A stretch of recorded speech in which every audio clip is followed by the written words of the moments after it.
Gentlemen, what's going on? It's your boy Ruben. It's been a minute. Happy Friday. Happy Eve of Christmas Eve. So I definitely wish a lot of you guys a Merry Christmas. I appreciate you guys rocking with me. I know it's been a minute. It's been about 3 weeks, and the reason for that is, of course, it's the holidays. I took some time off. Hung out with the family. Had a lot going on this side. There's been a couple times I wanted to try to get a quick video out, just was unable to. So if you guys are following me, the subscribers I do have, I appreciate y'all. If you're brand new, go ahead, like, subscribe. I cover all things NFL, NBA, and I take requests. So, if you have a specific question that you want covered or something that you want dived into, definitely remember to like, subscribe, and comment what it is, or even DM me and let me know what you want to talk about. I'm all about the debate, so it is what it is. And I just want to dive into this one. And if you've been following me, you know I'm both the Jags and a Cowboy fan, but this one is going to be all about the Jaguars for the most part. And the reason for that is they're on a 3-game winning streak, beating the Titans. In the time that I've been gone, we've beaten the Titans, the Cowboys, and the Jets. If you followed me in the beginning of the season, you know I said this team, I expected 7 wins and could top out at 9. You don't know how thrilled I am now that we are at 7 wins, and if we run the table, they can top out at 9. So I know what I'm talking about, so please, I appreciate y'all to continue rocking with your boy. Let your friends know. Let's, just create a forum for a lot of people to get on here and follow and debate and, just talk really good stuff about sports, football, NBA, whatever. So, Jags, here's the great news. I thought one way or the other that the season was going to come down to the Titans regardless, because we had that last game is against the Titans. So thankfully we are in a position where we're able to catch them. It does require us to win, either run the table or for them to take an L, which is something that can't happen because I believe they also play the Cowboys as well. And as long as the Cowboys don't lay another egg, and I'm not saying they laid an egg against the Jaguars, I don't see how the Titans beat the Cowboys. And it would probably be a meaningful game for the Cowboys as well, especially if they hang this L on Philadelphia tomorrow. And, it doesn't look like they're going to be able to catch Philadelphia in that division, but you never know what can happen. You hang an L on them, Jalen Hurts is hurt. They could get, fat and happy, maybe drop another game or so. So you never know. Always play to win the game.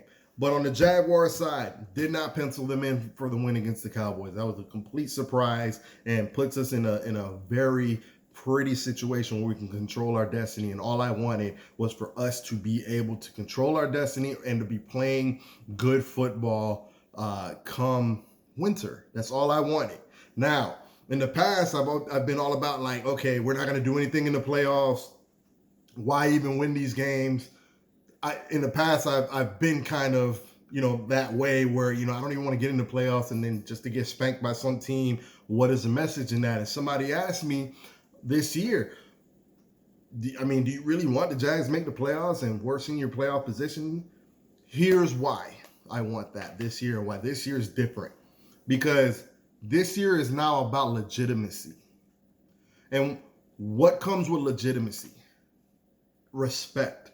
I want my national respect and just, again, overall legitimacy in that when we go out there and we target a player in free agency, we don't have to break the bank for them and make them the highest paid like we've had to do for so long. I want this to be a free agent destination. We're in freaking Florida and we lose free agents to Miami and Tampa Bay, right? There's no reason why people shouldn't want to come to Duval because in the past we have been a laughingstock. This time we have a franchise QB who is playing lights out, all right? I think he's only been intercepted like once in the last 7 weeks, 6-7 weeks. He did have a fumble last night. Jets fans, oof, that was rough. And I'm going to touch on that in a little bit. But let me wrap up Cowboys, or Jaguars, excuse me. So, it looks like it's going to come down to the final game against the Titans. It looks like they're going to be without Ryan Tannehill. If the Titans lose another couple games, which, mind you, they usually eat against the Texans, but the Texans have been playing pretty good football. They play the Texans this weekend, and this, if the Texans do us this favor and beat them, that last game might not even matter as long as the Jaguars take care of business. Um, Great spot to be in. I want the legitimacy because not only do I think we can make the playoffs, I think we're setting up a possible matchup with Miami, Ravens, Bengals. I think those are among the teams. Well, no, the Ravens, I think, well,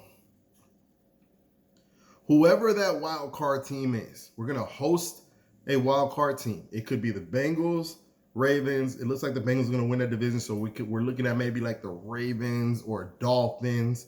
And I can't think of who that last team might be. But regardless, I think it's a team that can be had. Unless we end up playing Kansas City or the Bills, which as a division winner, I don't believe we should. We can beat the rest of we can upset the rest of those teams. We're probably not going to be favored against Miami. And I'm not going to go as far as to say that we will beat a team like Miami, because Miami's got some hella firepower on offense. They're a very good team this year.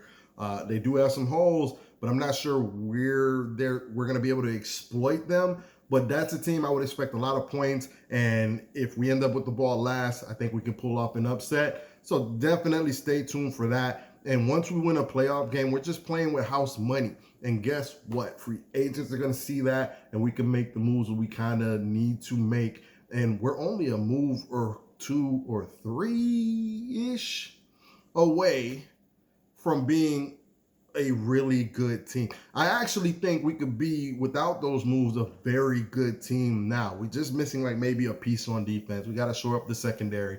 But Trevor coming into his own, Christian Kirk having a good season. Evan Ingram, how excited was I in the offseason about Evan Ingram, and he's showing you what I thought he could show you guys. I'm looking forward to seeing where this all ends. Now, I got to talk the rest of the stuff, right? So, Cowboys fans, I know you're probably rolling your eyes by now if you're still with me.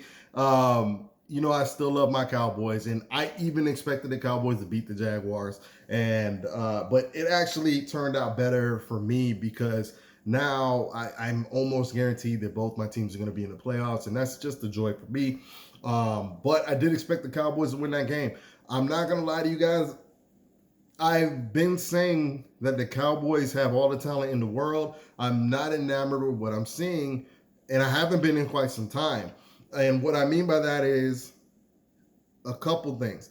I think Mike McCarthy is going to be the reason we end up not going to the Super Bowl, although I will give him props. I think this has been his best coaching season. But I think a lot of that has to do with the team has been so talented, it's been kind of made easy for him.